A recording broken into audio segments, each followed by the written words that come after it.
Alrighty, we are live. Good morning again. This is Valerie Leonard. I am the founder of nonprofit Utopia. I want to say thank you so much for joining us today.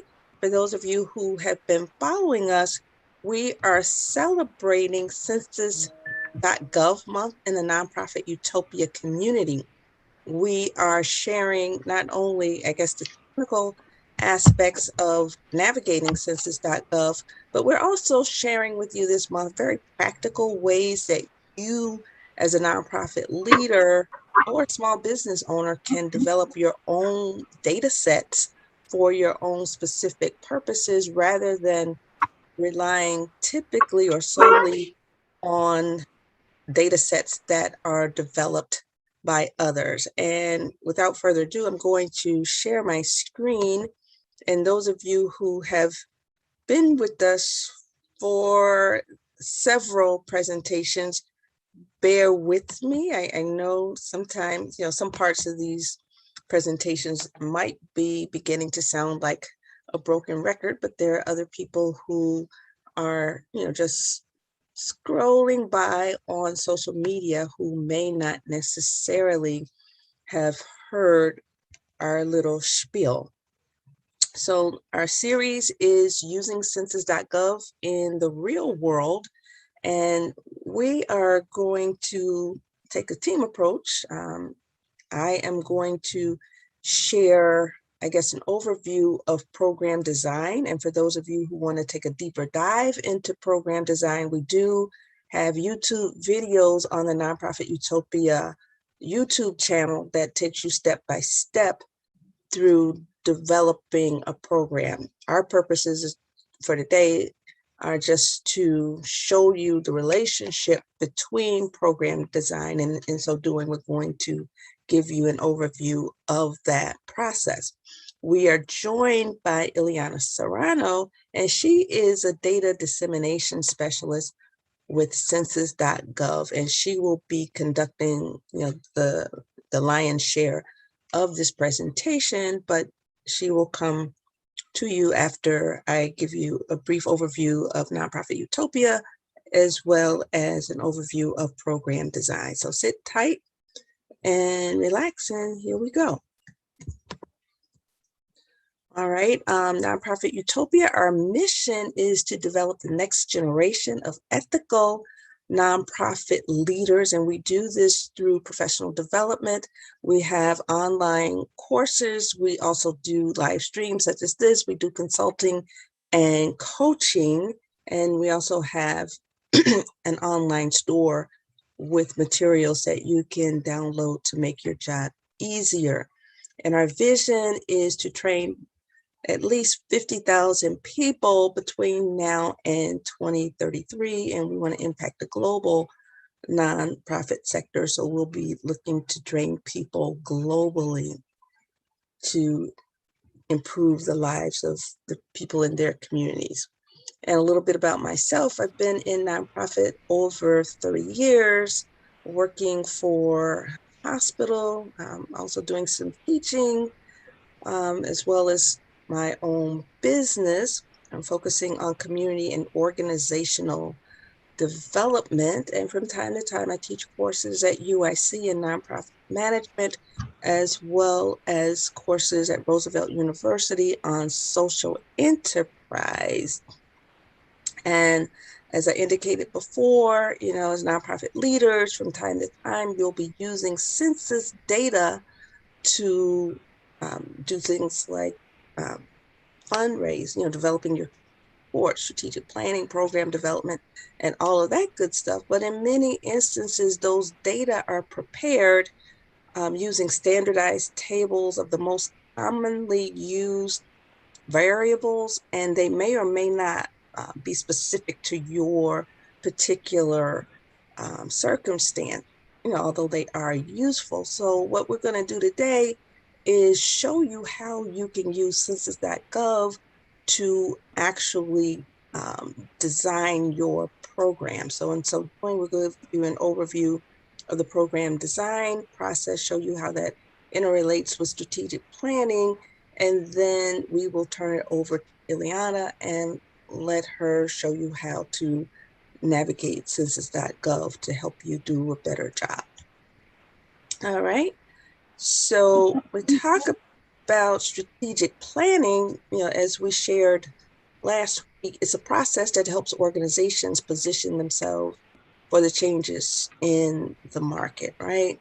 So it takes into account mission, vision, core values, your strengths and weaknesses, and opportunities and threats in the environment. And remember, your strengths and weaknesses are specific to the organization, and the opportunities and threats are those things that go on in your environment that you have no control over. So once you develop, once you analyze what's going on in the community, do your SWOT analysis, you then begin to develop goals and objectives and strategies so that you can be responsive to the changes in the community.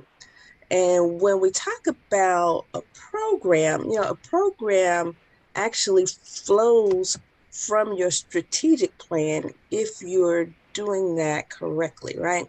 So the typical sections of a written program are, let me back up before I go into what a program is. I want to go just into a little bit more detail about the relationship between a strategic plan and a program. Your strategic plan is done at the organizational level, and it's for the whole organization, how the organization is going to, defend itself against threats, how it's going to capitalize on opportunities, how you're going to be more relevant and responsive to your clients and your community. And once you develop a high level strategies, then you begin to use those strategies to drill down at a slightly lower level to develop your programs, right? So your program might even in some cases be a strategy for your strategic plan. But regardless, just think of your programs as at the operational level, right? Different departments, as well as different initiatives, but those are at the operational level. You're beginning to operationalize your strategic plan, which is at the higher organizational level. So when we have a written program, and let's think about the definition of a program. A program is basically a set of activities that are helping you to reach goals and objectives as well as outcomes, right? And difference between a program and a service is a program is more intentional, right? You've got goals, you've got objectives, and you're trying to intentionally make an impact or make a change to your client or community, and you can support it with data, right? On the other hand, a service is something that we know is good for our clients and communities, but we're not necessarily being intentional about tracking outcomes, right? We're basically, if we track anything, it's usually the numbers of people served, not necessarily how they're changed. And a good example of a program versus a service would be a diet versus a soup kitchen. A diet, there's an intentionality about, losing weight, lowering blood pressure, lowering blood sugar, and you have specific measures and goals and objectives, right? With the soup kitchen, typically you're just passing out a meal, and the only thing you're tracking is the number of people who are served, and maybe, the types, what menu you've given and where they live, right? You're not necessarily tracking any changes, although we know that food is always good for us, okay? So having said that, now we could talk about the sections of a written program. When we look at the main body, it typically includes your executive summary, which is, a snapshot of everything that's in the plan. You've got a situation analysis, which is very similar to an environmental scan, but is focusing specifically on things in the environment that will impact that particular program. And that's in situation analysis, you are looking at what goes on, I guess, at a policy level, sometimes at a federal level, which can impact what's going on in your local community. Sometimes at the state level, if it impacts what you're trying to do at the community level, what's going on at the community level.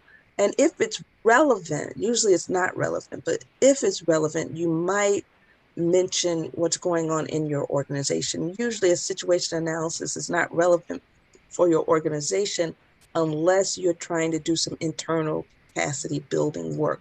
Typically, we're focusing on the clients and community when we develop programs, right? So after you look at what's going on in the community, right, you're assessing what's happening, then you focus on goals and objectives, given what's happening in the community. And the reason why you look at what's going on in the community is you want to make sure that you're responsive, right? We can do all the planning in the world, and if it doesn't make sense to our clients and communities, they're not going to use services. And then after that, you look at the resources that it will take in order to meet those goals and objectives. And after that, you'll look at the activities in which you will engage, right? So your resources typically includes things like people, right? Money, buildings, equipment, and that kind of stuff. Activities might include things like trainings, workshops. It might include things like health screenings, and it'll vary based on what it is your organization does, right? And then when we look at outcomes, we're looking at what exactly is the result of the activities, what has actually changed for our clients and communities as a direct result of our specific actions, right, in this program. And then when we look at our outcomes, we have to identify how we're going to be measuring these units that will help us to determine how close we are or how far away we are to meeting our goals and objectives. So basically, we got to think of measures that will help us track these outcomes. And then we think about data collection. So what are those measures?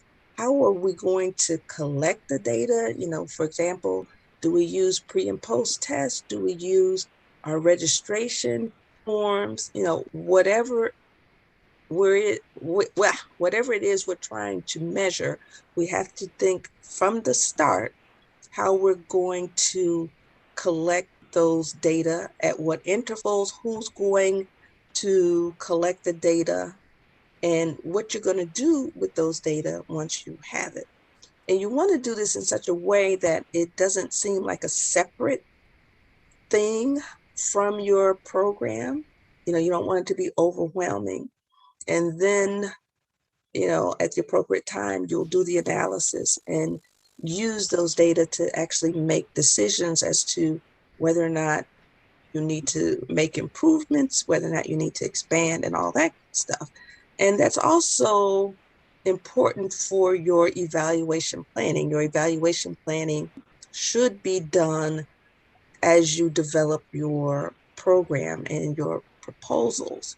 Again, you want to think about who's going to be on the evaluation team, what's going to be evaluated, right? Develop your evaluation question. So you're very intentional when you implement the program about, you know, understanding what it is you're trying to achieve that's going to help the clients and community. And you're also intentional about data collection, right? And then you also have to put in mechanisms for monitoring your progress.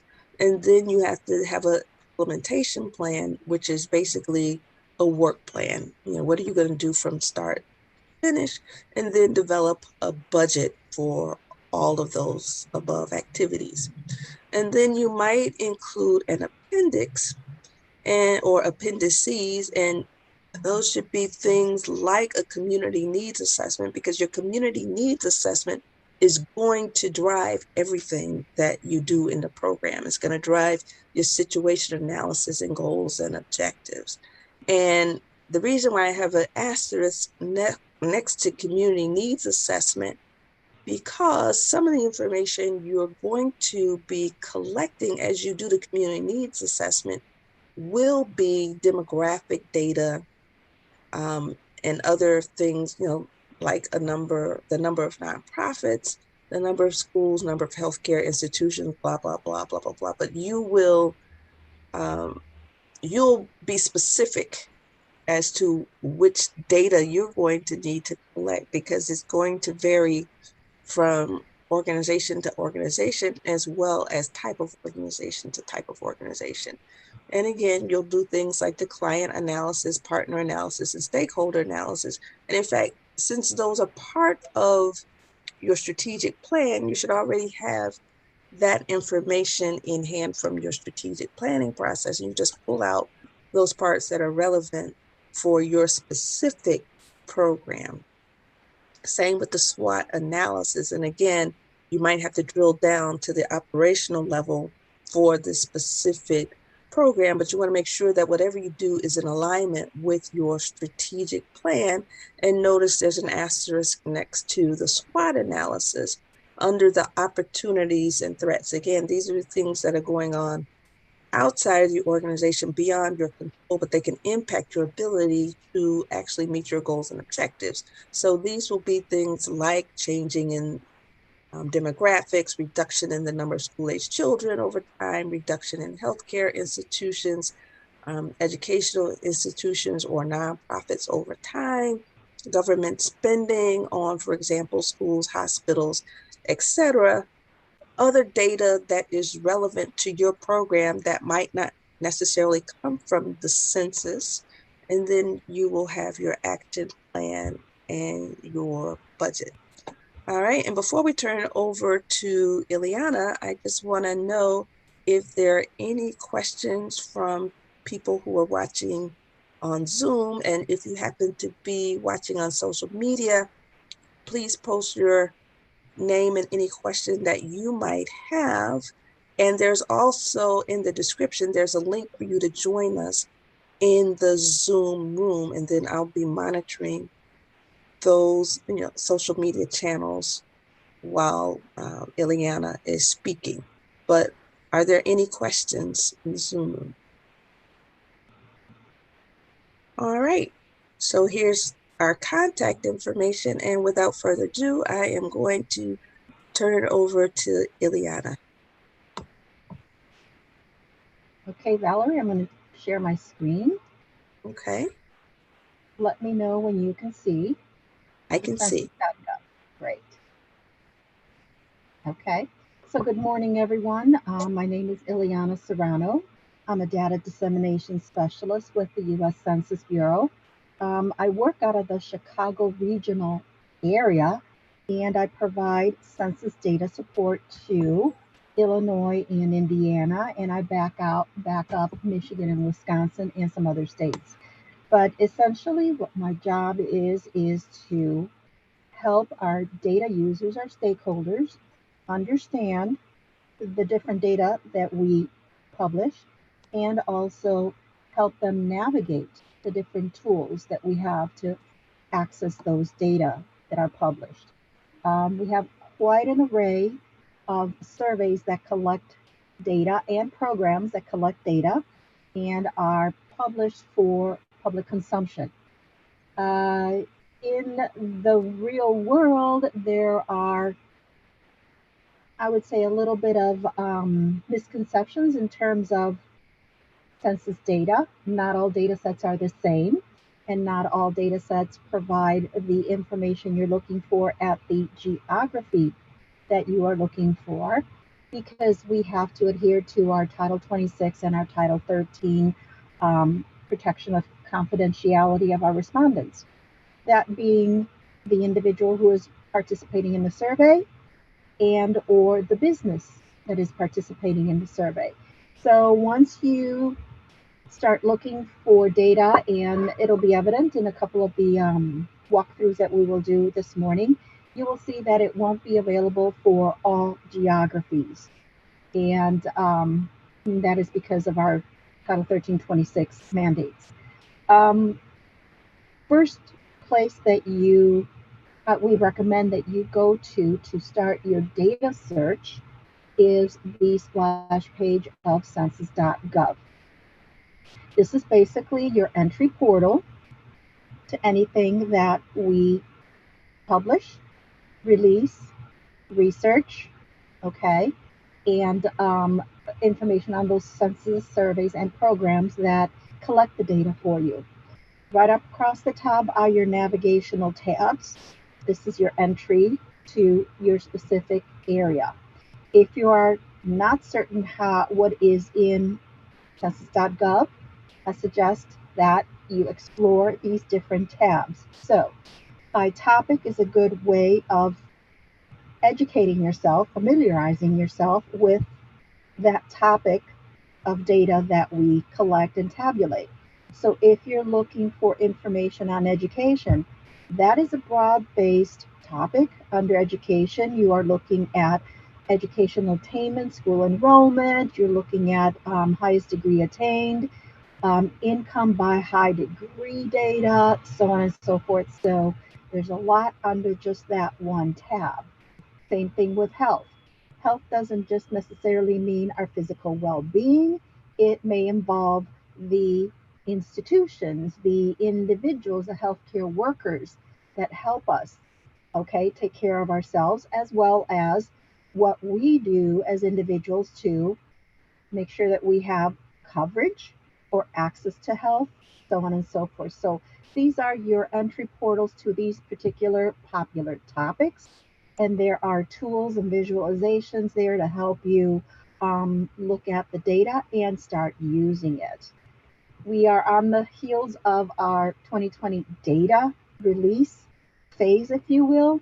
And if you are looking for anything with regards to redistricting, and that is the data that is released for carving out the congressional districts, the school districts, the voting districts, you can click on this link and it'll take you to that site where you have access to the entire data set that was released and also anything else with regards to geographic shapefiles and history on the program and what's new this time around in terms of the data products. Okay. Under the Explore Data tab, this is basically where we have our tools. And as you can see, when you hover over, we have guidance on combining data from different programs or within the program.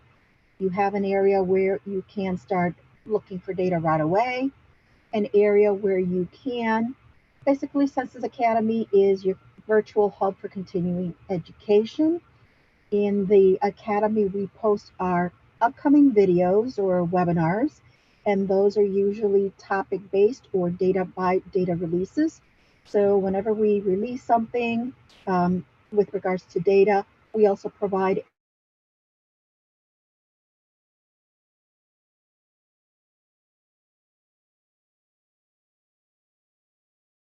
a webinar to help people understand if there are any changes to the data set and also a walkthrough to the tool to get you to that data. Equity tools, this would be a list of the data tools and apps of all the tools that we have online that are available for your use and other, for developers and visualizations and also training workshops that may be available or if you want to request a dating training workshop. Library basically keeps all of the information that we publish, not only the articles, the blogs, the videos of publication, and working papers or research papers. Okay.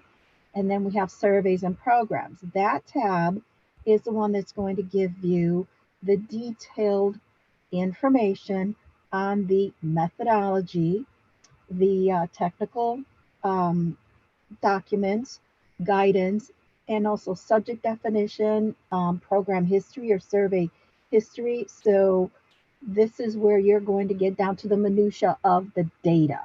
Because oftentimes when you hear statistics from the Census Bureau being quoted in the media or in the news, um, it's always according to the Census Bureau.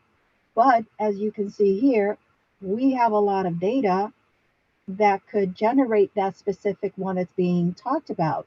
So we need to be cognizant of the fact that if it's according to the Census Bureau, we need to differentiate whether we are according to the American Community Survey or according to the economic census or according to the recent population estimates, because each of these surveys and programs produce different data. And if you, as a consumer of that data here, according to the Census Bureau, XXS has a population of, highly educated individuals, you want to know, well, where is that? How do I get that data? So it's important to differentiate and be specific about the data sets that you are going to use or quote, cite, copy, whatever. It's all transparent. Every program and survey has all of the documentation that you would need with regards to the geography that is covered, what is released, guidance on how to use the data, so on and so forth. We're going to be basically talking about the American Community Survey because this is the data that gives you that very localized demographic information, that socioeconomic information that you will need or do need for identifying your market area, your targeted population group, so on and so forth. And so this is a page that if you're going to be using census data, especially ACS data, American Community Survey data, you should be familiar with. We have on the left-hand side what is available. Here's our methodology, which will give you information in terms of what the population universe is, the geography that is covered, why the survey is doing what it's doing, why we ask the questions. You have technical documentation that will give you, if you will, subject definition, which is important to understand because when you are looking at variables such as gross rent for an area, well, what does gross rent mean? There's some areas that in their what they're quoting or recording as rent includes some services or some utilities. So we need to make sure that when we are using that, we know what it means and what it includes. Because if you're going to be providing assistance to individuals who need rent help or housing help, you need to know what is included and what is not included so you can be specific and targeted there. So we have that and lots more. Okay. If you are looking for public use microdata, raw data, we have that information. But again, this is for the savvy user, the ones that know the geographic thresholds and limitations of using that specific file. But anything you need is in this site, and we also have. Let me get back to the front. We also have little manuals for you to use or read through depending on your particular endeavor. We have handbooks, okay, which are targeted to specific groups such as a governmental unit, a nonprofit, somebody who's in the education field, who works in rural areas, business community, what you should know about using ACS. Okay, so this is basically going to be your foundation of working with this data. Accessing the data is not too hard. It is under our Explore Data main, and this is our main or top data extraction tool. Okay, and you can take a little tour if you haven't followed through on our previous walkthroughs. Just click on that one, it'll give you a little tour of what it is that this tool is. Okay, going back to my data. Okay, to access this portal to get you started on your data search, you will need three pieces of information. What is it that you're looking for in terms of a topic? Are you looking for age information? Are you looking for education? Are you looking for poverty? Are you looking for racial data? Are you looking for housing data? Okay. Any there are lots of topics. So that is what the first one that you need. What are you looking for? The second piece of information is the geography. All right. Are you looking for place level, city, town, village? Are you looking for neighborhood data? Neighborhood data is something that is often requested. We do not have neighborhood data per se because neighborhood data is defined by local um, boundaries. Okay, local definitions of what this neighborhood is up to this street, or that park, and whatever. It's locally defined. Our data is more structured, and so it follows a certain feature scheme, if you will. So the most comparable to neighborhood data would be tract level data. Okay, but we have zip code data, challenges in that, and we'll go through it in a moment. We have block level and block group level. That'll get you down to a more specific geography. Okay, so you have those, and there are challenges with each and every one of them, and then we'll kind of walk you through that real quickly. So you need your geography, and then lastly, aside from topic and geography, you're going to need a time. Okay, what is it that you're looking for? Are you looking to do a time analysis? Are you going, do you want most current information?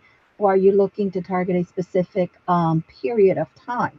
Okay, a period of time of growth, a period of time of attrition, fluctuations, you name it. You need to identify time as well as geography and topics. So with that, I'm going to give you a real quick walkthrough on the tool. And I'm going to assume that we're kind of familiar with one, two, and three, topic, geography, and time. So I'm going to go to my advanced search. If in future you find that there's a table that you like working with, you can certainly key it in here and it'll take you to that table, and then you modify the table to your geography. But here, let's just say I'm a casual user, not novice. I know my, or what I'm looking for, so I'm going to come in and start exploring. But before you do that, you have to know the limitations of the data. ACS, which is the one that gives you socioeconomic and housing and demographic data, does have its limitation. Okay.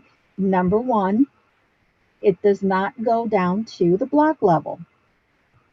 Only decennial data goes down to the block level. So if you're really doing a drill down targeted surgical analysis of a place, you can go down to the block level.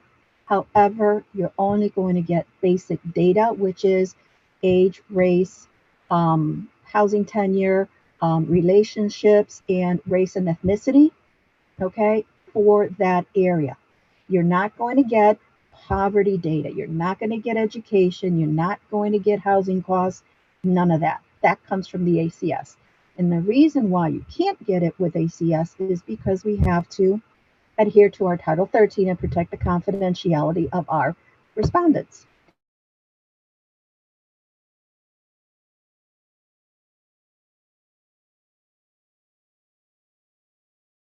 So because ACS is what we have to keep that forefront with regards to our respondents. And so, in order to give you data from our respondents but not disclose who they are, we can only go down to the block group level. Okay, so decennial data can give you really targeted analyses. With ACS, we have to go a little broader, and that's block group. And then the next one up from a block group is tract, and next from a tract is place, county, state, nation, region, okay, that kind of hierarchy. So with that, you can come up and say, okay, I want to look at um, the health industry in my area. Who are the workers? What is there with, in terms of, I'm thinking of opening up a health practice, providing some health assistance, be it home health care or therapy, so on and so forth. You can start doing your on the ground market analyses. You can come into, which one was I looking at? Employment, okay? Because I want to see who in my target area works in the health industry. Okay. or health associated. So you can come in and look at the industry and the occupation. So by occupation, you can look at who are nurses, therapists, researchers, so on and so forth. Industry, you're going to be looking at is it a hospital, a nursing, so on and so forth. Class of worker, okay, will give you a different perspective of that area. So different things that you can look. So I'm going to look at the industry because I'm going to be drilling down. Have to look at the broad picture and then section it out based on your endeavor. So I'm looking at industry and I am going to say, okay, let's see what's there for Chicago. So I select my place. It's going to ask me where is it located in Illinois, and then I'm going to look at Chicago. Okay, so I have down here, you see my filters. It's got industry and Chicago. Now I could say, yeah, I want to narrow it down to the most current data set. So here's my time series, and it grays out what it does not have. Okay, and these are the series or the vintages that you can look at. So I'm going to look at the current one, 2019. And then I'm going to go to the right and click search.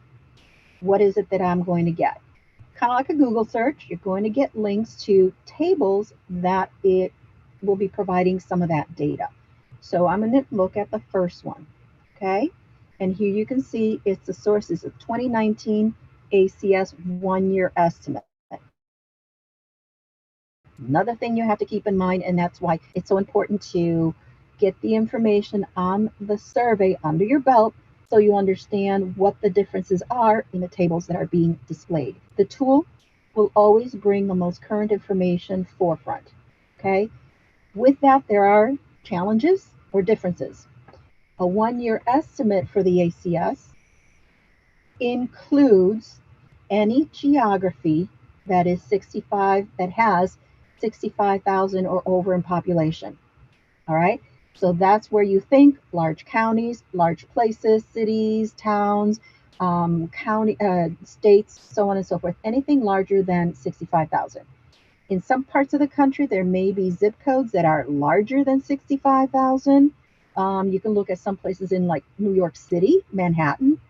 There could be buildings that are in its entire zip code. So that's one thing. Knowing the 1-year estimate, very current data, exactly that, 12 months worth of data that is aggregated, but it's 1 year and it has that threshold of 65 plus. But we're going to look at that and then I'll show you how you can explore other data sets. So for the industry, I'm looking at this table viewer and I'm like, okay, well, what am I looking at? Here's your title, okay, of that table. This is your particular table ID.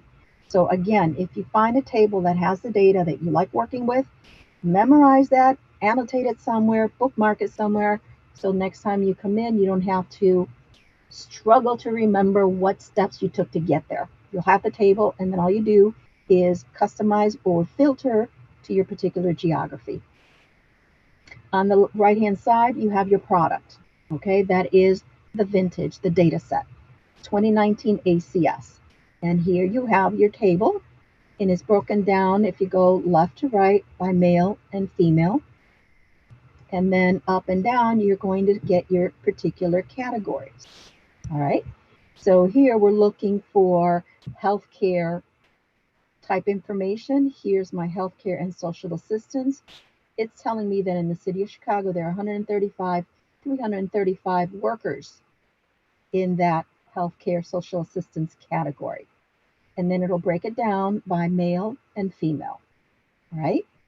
Here you have educators, right? So there's my cohort right there, right?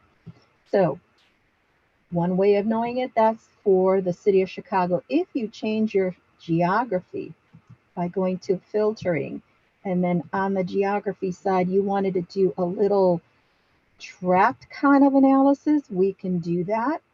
Again, it may or may not be available. Okay, so I'm going to do tract. And in our last couple of walkthroughs, we looked at how to identify your geography. We identified Austin neighborhood, and we pulled up the tracts that make it, and then we had a visualization of those tracts that reside within the Austin neighborhood. I'm going to pull up one or two tracts from there. 2514. All right, just an example. And I'm going to take out the City of Chicago data chip because it may conflict. You know what? Let me not. Let me just show you what happens, okay? Here we have Census Tract, and I'm going to say, okay, I'm done, right? So now I'm expecting to see tract information, right? And all I see is City of Chicago. All right, well, why is that? Where's my tract information? The tool's not working right. Well, look at your product. This is 1 year ACS. City of Chicago does meet that 65,000 and over, but it could be that the tract that I selected does not. So you have to drop down and select the 5-year data set because the 5-year data set will produce data for all geographies. And the difference between the 1 year and the 5-year is 1 year is 12 months worth of data, 5-year is 60 months worth of data, collected, aggregated, and published. So now you have census tract data or specific health industry type of data for that tract. And here I'm going down, here's my cohort, education service, health and care. And here you have educational service, healthcare assistance. So it tells me that in that tract, there are 325 workers in that field or in that industry. Okay, and then you can further explore it by male or female, and you can compare it to the City of Chicago. All right, Okay. and if you wanted to build that profile of those workers for Boston, you can come up to the mapping tab at the top. It's going to map out your variable. And right now, you see that everything that is in blue, it's in Chicago. You're like, okay, well, where's my tract? Well, it defaults to your first, the geography place. You need to come down here and select tract level data.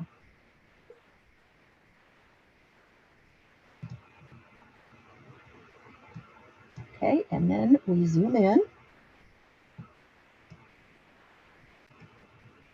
Looking for that little color.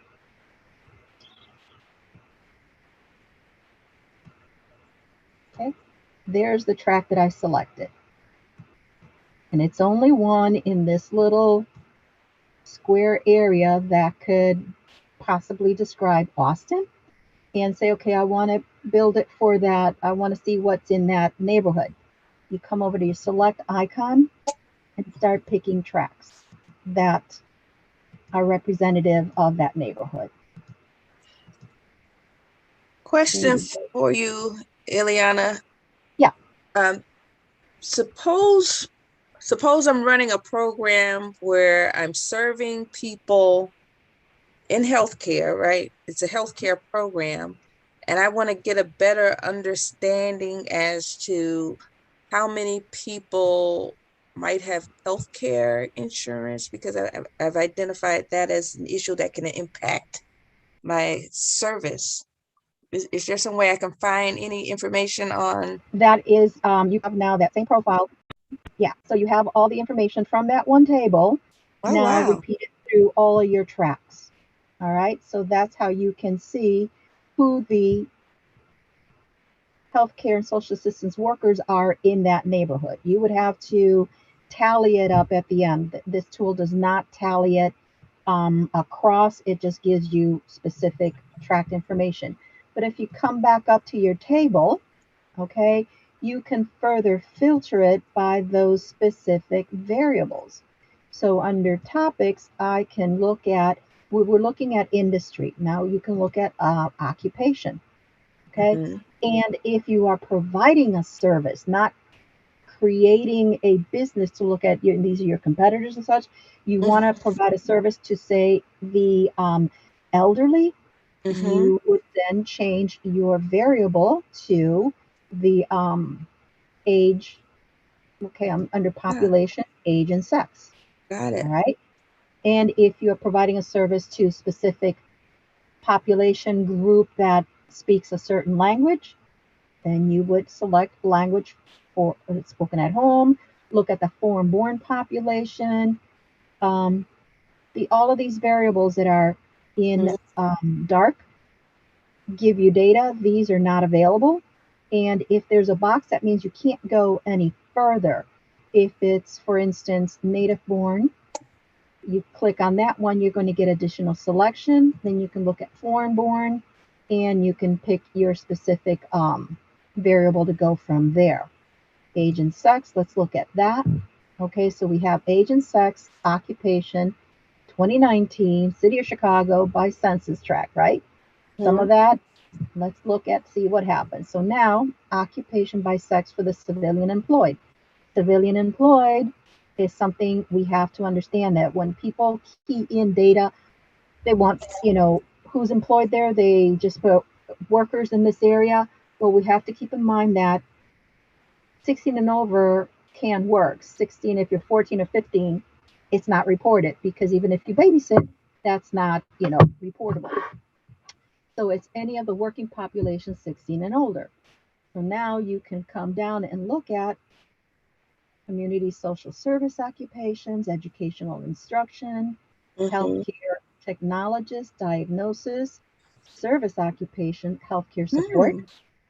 Okay, so these are all kinds of data that you can get by tract going through the individual tract. Now, you want specific business data, that's a different filter altogether.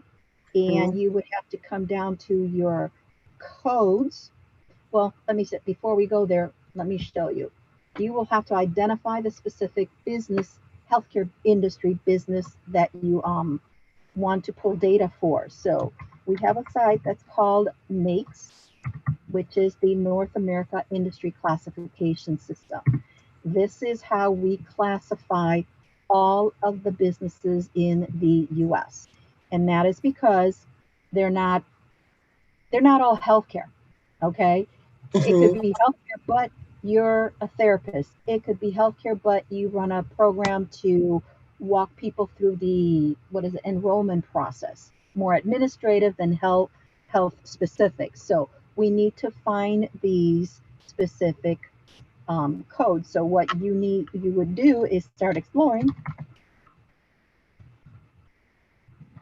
Just type in a keyword, of your endeavor and click go.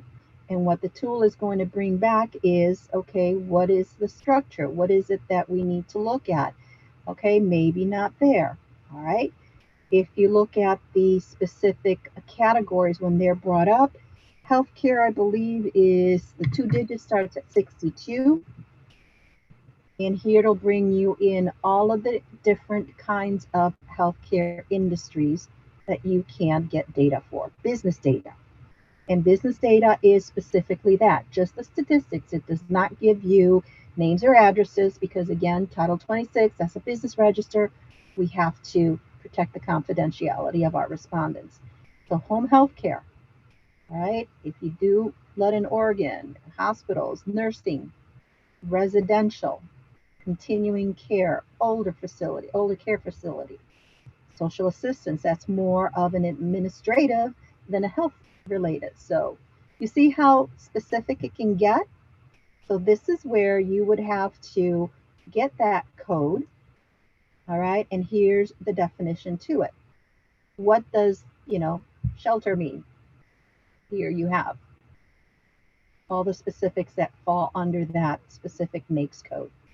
Okay, so when you go back to your tool, you've got your, say you wanted to do child daycare, 62441L. Here, come into your industry, you come down to, I've got too much geography here because it's already telling me for that one, you're not going to get NAICS code at the tract level.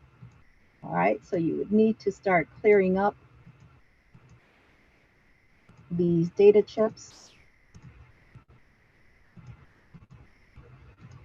I'll leave it for the City of Chicago. It's not going to give me age and sex. It's not going to give me occupation and year. So for the City of Chicago, now you have selections. And here is the healthcare and social services. Keep going, social assistance. There's my child daycare. Okay, I'm going to say that and take it all the way to the end to the all inclusive. There's my code.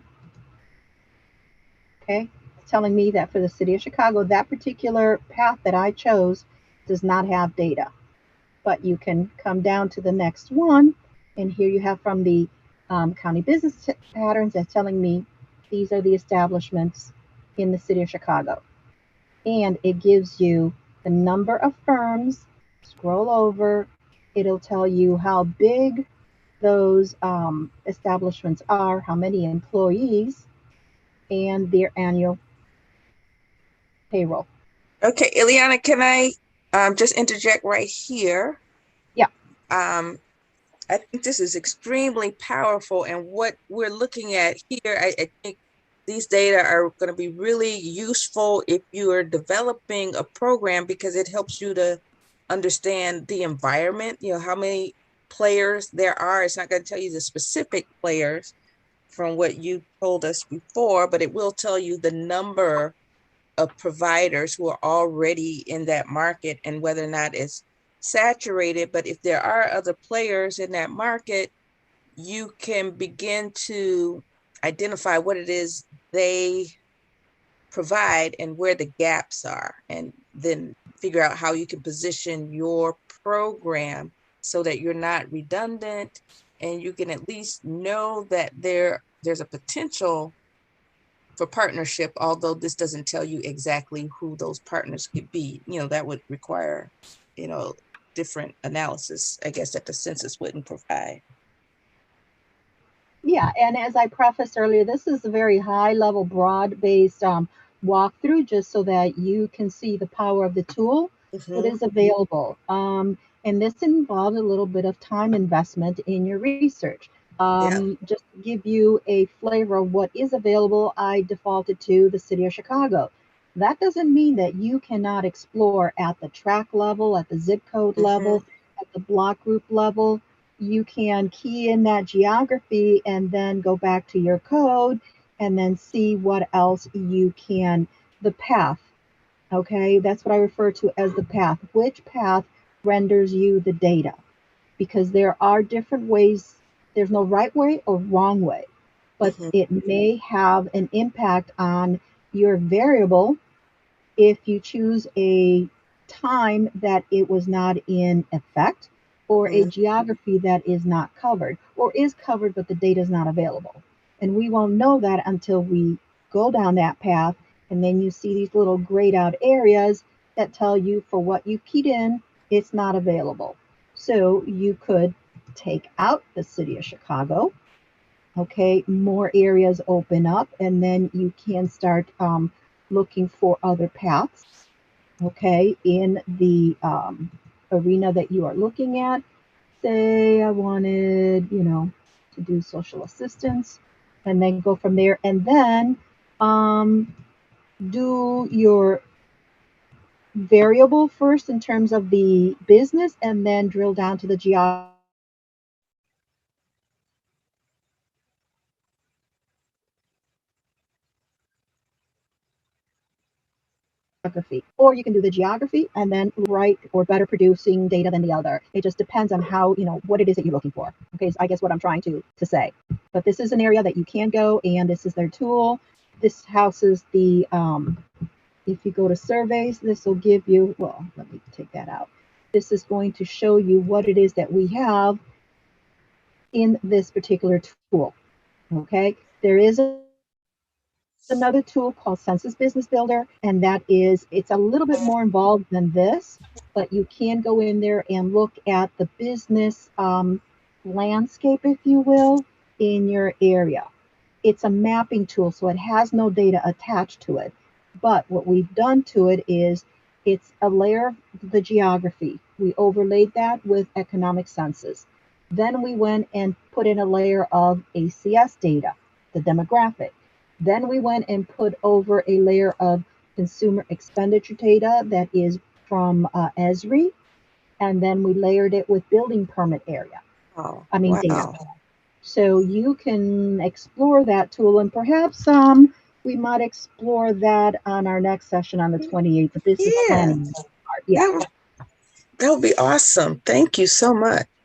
Okay, so it's a coupling, you can use various tools. You can use this one to extract data, both economic, business, and or demographic, and then use CVV to look at the business landscape. Okay, because there you can explore your competitors, you can see the landscape, you can see maybe my area is saturated, but this area over here is indicating that may be more suitable to my endeavor. Okay, so lots of possibilities. Oh, this is great stuff. Um, can I ask if anyone in the Zoom room has any questions? And if you don't have any questions, can you give us some of your impressions based on what you've witnessed today?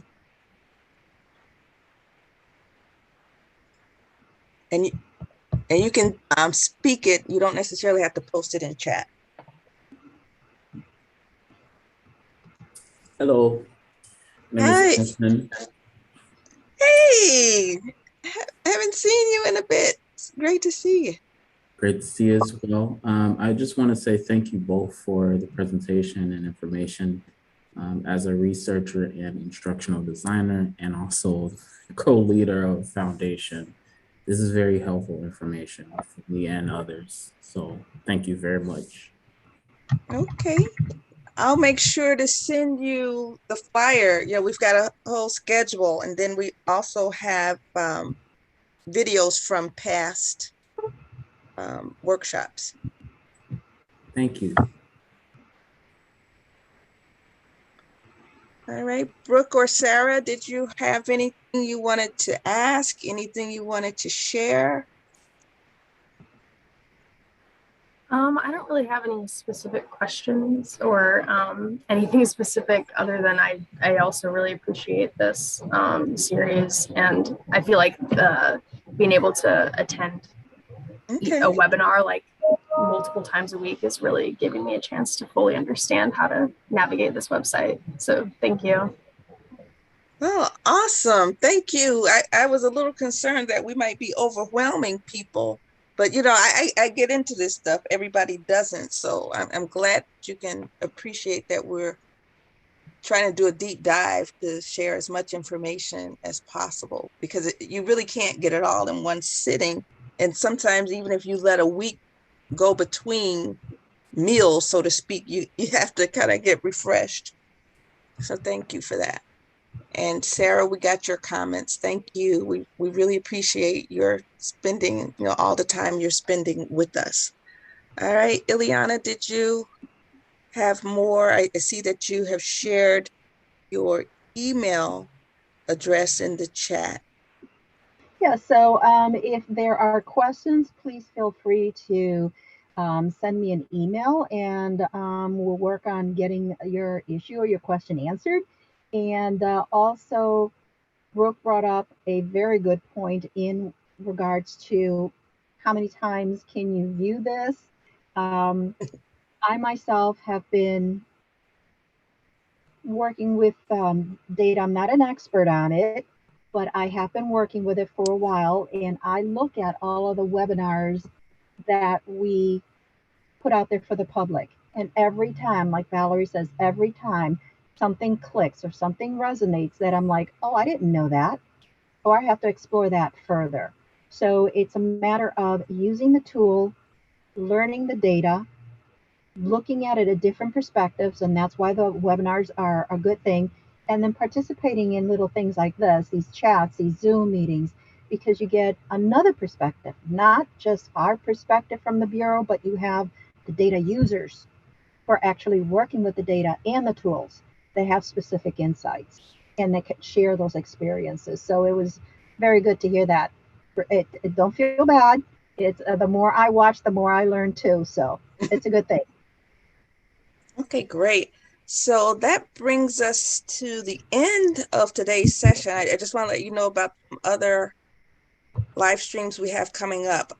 On Wednesday, we're going to take a break from Census, but we'll talk about Nation Builder, which is a platform that folks who are into policy advocacy and community organizing can use to better manage their campaigns.